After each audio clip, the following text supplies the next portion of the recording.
اراضی جو ہے وہ لاہور کے قریب بیدیاں روڈ پر الاٹ کی گئی ہے. یہ کوئی 90 ایکڑ اراضی بنتی ہے، ان کو الاٹ کی گئی ہے. اور اس کی جو مالیت ہے اس وقت کی میں بات کر رہا ہوں، اس میں ڈیفرنٹ فگر تھے کہ 1 ارب 35 کروڑ سے لے کے کچھ 4 ارب روپے تک اس کی اس وقت جو مارکیٹ ویلیو ہے اس جو اراضی ہے یا جو زمین ہے اس کی بتائی جاتی تھی. اب اس خبر کے اندر جو دلچسپ پہلو یہ تھا کہ ایک جو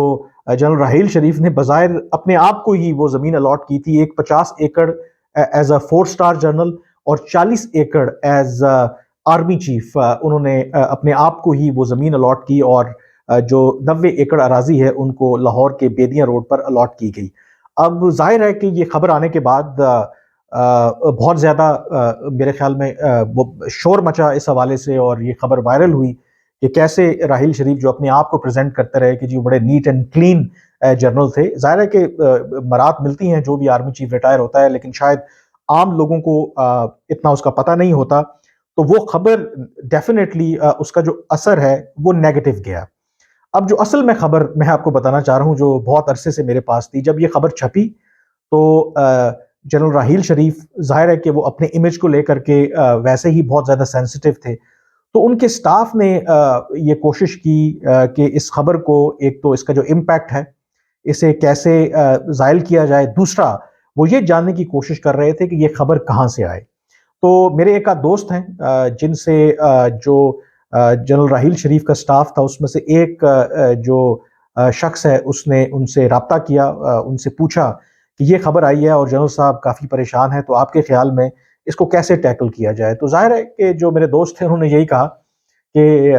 جنرل راحیل شریف صاحب آرمی چیف رہے ہیں، ابھی ان کو ریٹائر ہوئے 2 ماہ نہیں ہوئے، تو ان کے جی ایچ کیو میں دوستیار ہوں گے، تو آپ ان سے کیوں نہیں کہتے کہ اس حوالے سے وہ ان کی مدد کریں یا کوئی پریس ریلیز جاری کریں یا کسی طرح کی بھی مدد کریں. تو وہ جو صاحب تھے وہ میجر تھے، اور انہوں نے یہ کہا کہ جی جب سے یہ خبر آئی ہے میں تو صبح سے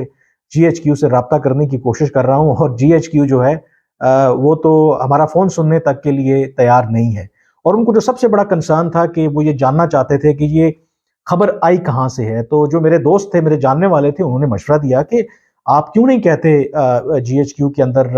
انٹیلیجنس ایجنسیز بھی ہیں، ایم آئی بھی ہے، آئی ایس آئی بھی ہے، آپ ان سے درخواست کریں. جنرل صاحب آرمی چیف رہے ہیں اور ان کو ریٹائر ہوئے ابھی تو چند ہفتے ہی ہوئے ہیں، تو ان کے کافی دوست یار ہوں گے. تو جو سب سے امپورٹنٹ بات ہے، تو ان میجر صاحب نے کہا کہ جو ہماری تحقیقات کے مطابق یہ جو خبر ہے، یہ جو خبر آئی ہے، یہ خبر اسٹیبلشمنٹ کے اندر سے ہی آئی ہے. جو انٹیلیجنس ایجنسیز ہیں انہوں نے ہی یہ خبر لیک کی ہے جنرل ریٹائرڈ راحیل شریف کی. تو پھر ہم ان سے کیا توقع کریں کہ وہ ہمیں بتائیں گے کہ اس کا اصل سورس کون ہے. تو اب آپ سمجھ چکے ہوں گے کہ ابھی جنرل راحیل شریف کو ریٹائر ہوئے پورے 2 ماہ بھی نہیں گزرے تھے، اور ان کے خلاف یہ خبر آئی جس کی وجہ سے ان کے لیے کافی امبیرسنگ تھا. جو بھی وہ وضاحت پیش کرتے رہے یا جو بھی وہ کہتے رہے اس کی الگ بات، لیکن خبر ایک دفعہ چل جائے اور یہ جو ہیڈ لائن جب چلے کہ اربوں کی جو اراضی ہے وہ ایک ریٹائرڈ آرمی چیف کو الاٹ کی گئی ہے، تو ڈیفینیٹلی آپ کے جو کرٹکس بھی ہوتے ہیں، جو آپ کے مخالفین ہوتے ہیں، وہ بھی اس کا بھرپور فائدہ اٹھاتے ہیں. تو جنرل راحیل شریف کے ساتھ یہ حال ہوا جن کی ادروائز بڑی اچھی ریپوٹیشن تھی. اور یہ واقعہ میں نے اس لیے آپ کو بتایا کہ اب آپ دیکھیں گے کہ جیسے ہی جنرل قمر جاوید باجوہ، ویسے تو جنرل راحیل شریف کے ساتھ اس طرح سے بہت زیادہ کنٹروورسیز نہیں تھی کیونکہ وہ 3 سال کے بعد خود ہی ریٹائر ہو گئے تھے. جنرل قمر جاوید باجوہ انہوں نے تو ظاہر ایکسٹینشن لی، ان سے پہلے پی ایم ایل این بھی ناراض تھی. پی ایم ایل این چلیں کسی حد تک راضی ہوئی، تو جو تحریک انصاف ہے، جو عمران خان ہے، ان سے سخت ناراض ہیں. تو آپ تصور کر سکتے ہیں کہ جب وہ ریٹائر ہوں گے تو پھر کیا حال ہوگا. انفیکٹ جو احمد نورانی صاحب کی آلریڈی ایک سٹوری جو چھپ چکی ہے، جس میں یہ الزام عائد کیا گیا ہے کہ کیسے جو جنرل قمر جاوید باجوہ ہیں، ان کے اور ان کے جو خاندان ہیں، ان کے جو اثاثوں میں کیسے ہوش ربا اضافہ ہوا ہے. اور آج اس سلسلے میں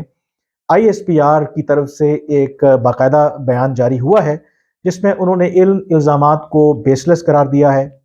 من گھڑت قرار دیا ہے، اور انہوں نے یہی کہا ہے کہ جنرل راحیل شریف جو ہے، جنرل قمر جاوید باجوہ اور ان کا خاندان جو بھی ان کے اثاثے ہیں، جو بھی ایسٹس ہیں، آئین اور قانون کے تحت وہ ایف بی آر میں انہوں نے ڈکلیئر کیے ہوئے ہیں، اور آئی ایس پی آر نے یہ باقاعدہ سٹیٹمنٹ جاری کیا ہے. اب میرے خیال میں یہ اب بڑا واضح ہے کہ کیونکہ ابھی 2 دن وہ آرمی چیف ہیں، تو ظاہر ہے کہ جب تک وہ آرمی چیف ہیں تو ایک اتنا تو جو فیور ہے وہ آئی ایس پی آر کر سکتی تھی کہ وہ کہہ کر ایک ان کے حق میں بیان دلوا سکتے تھے، لیکن میرے خیال سے یہ شاید آخری بیان تھا جو ان کے حق میں آیا ہے۔ جیسے ہی کیونکہ وہ ریٹائر ہوں گے اور اس کے بعد ان کے خلاف جو بھی خبریں آتی ہیں یا جو بھی کچھ کہا جاتا ہے، آئی ایم ایبسلیوٹلی شیور کہ جو آئی ایس پی آر ہے یا جی ایچ کیو ہے وہ اپنے آپ کو ڈسٹنس کرے گا، اور پھر یہ ریئلائز ہوگا کہ کیسے جب آپ وردی میں ہوتے ہیں تو آپ کی کیا ٹھاٹ پاٹ ہوتی ہے، کیسے ایک اشارے پہ آپ انگلیوں پہ سب کو، سارے لوگوں کو نچا سکتے ہیں، لیکن جب وہی آپ کے پاس اقتدار نہیں ہوتا یا طاقت نہیں ہوتی تو پھر کیسے آپ مشکلات کا شکار رہتے ہیں۔ اسی لیے آئی تھنک یہ ایک فرق ہے جو لوگ وردی میں ہوتے ہیں اور جو سیاستدان ہیں۔ جو وردی میں ہوتے ہیں ان کی شاید ایک ہی لائف ہوتی ہے، وہ ایک لائف کیا ہے کہ جب تک وہ وردی میں ہیں ان کو سارے سلوٹ کریں گے، جیسے ہی وہ وردی اتاریں گے تو پھر ان کے لیے مسائل جو ہیں وہ بڑھ جاتے ہیں۔ دوسری طرف جو سیاستدان ہیں ان کی تھک سکن ہوتی ہے۔ اب تھک سکن کا کیا مطلب ہے کہ چمڑی موٹی ہوتی ہے ان کی، اور چمڑی موٹی ہونے کا مطلب یہ ہے کہ ان کو آپ گالیاں دیں، ان کے آپ اوپر تنقید کریں، کرپشن کے الزامات لگائیں، جو مرضی کریں، وہ اتنی تھک سکن ہوتی ہے کہ وہ اس کو برداشت کرتے ہیں اور ان کو برداشت کرنے کی عادت ہوتی ہے۔ اور اسی وجہ سے جو سیاستدان ہے اس کی سیاست میں جب تک وہ زندہ رہتا ہے کوئی اس کی بہت لائف ہوتی ہے۔ آپ اس کی ایگزامپل دیکھ لیں کہ لوگ یہ بھی ایگزامپل دے رہے ہیں کہ 2018-19 میں کسی کے وہم و گمان میں بھی نہیں تھا کہ ایک شخص نواز شریف کو تاحیات ڈسکوالیفائی کیا جائے گا، ان کو 10 سال اور کی سزا ہوگی، وہ جیل کے اندر ہوں گے، اور 2022 میں بیٹھا کوئی یہ سوچ نہیں سکتا ہوگا کہ وہی شخص جو نیا آرمی چیف ہے اس کی تعیناتی کے حوالے سے فیصلہ کرے گا، اور جن لوگوں نے مبینہ طور پر ان کو یہاں تک پہنچایا آج وہ سسٹم سے باہر ہو رہے ہیں۔ تو جو سیاستدان ہے، میرے خیال میں سیاستدان کے ساتھ بے شک جو شخص وردی میں ہو لیکن جتنا مرضی طاقتور ہو، اس کی ایک شیلف لائف ہے، وہ ایک ٹائم آتا ہے کہ سیاستدان اس پر بھاری پڑ جاتا ہے۔ اور اس حوالے سے coming back to the main story, اب آپ نے اس پہ نظر رکھنی ہے کہ جب جنرل قمر جاوید باجوہ جب ریٹائر ہوں گے، ویسے ہی ان کے ساتھ بہت سی کانٹروورسیز جڑی ہوئی ہیں، اور ان پر لیفٹ رائٹ سینٹر ہر طرف سے میرے خیال میں حملے ہوں گے، ان پر تنقید ہوگی، اور آپ دیکھیں گے کہ جو جی ایچ کیو ہے ان کا اپنا ہی جو ادارہ ہے جس کو وہ 6 سال تک ہیڈ کرتے رہے، وہ ان کے ریسکیو کے لیے نہیں آئے گا۔ آج کے وی لاگ سے اتنا ہی، مجھے اب اجازت دیجیے، اللہ حافظ۔